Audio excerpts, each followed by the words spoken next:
يعني انا ما بعرف شو هي يعني هذه دولة ولاية الفقيه. طيب بدكش دولة ولاية الفقيه يا اخونا سعد، بدك مملكة قطع الرؤوس والألسن والإيدين والدينين. هيك بيحكموا بالسعودية، بيحكموش هيك؟ ما بتسمعي كثير طريش الأحكام؟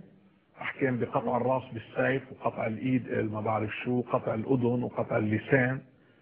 طيب ما بدك دولة ولاية الفقيه اللي بنعرفش بعدنا شو هي.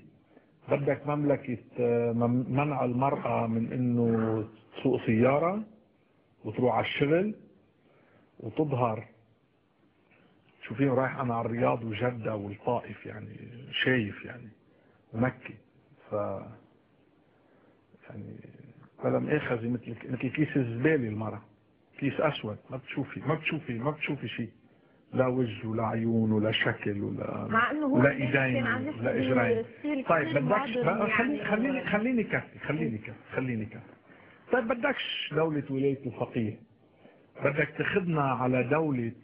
تعرفي انت اذا رحتي هلا على الرياض هلا ولا سمح الله صار معك حادث وضربتك سيارة، بتعرفي قد ايه جنيتك؟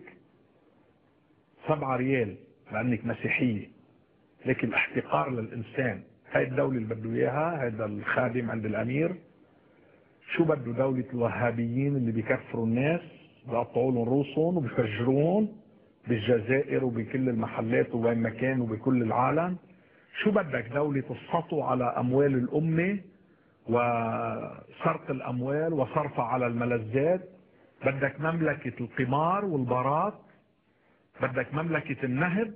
شو بدك؟ مملكة تبويس الايادي مثل هذا النائب يعني بالشوم عليه، هذا النائب اللي يمثل الامة بنخي بسلو ايده امبارح للشيخ عن النائب عمار فوري.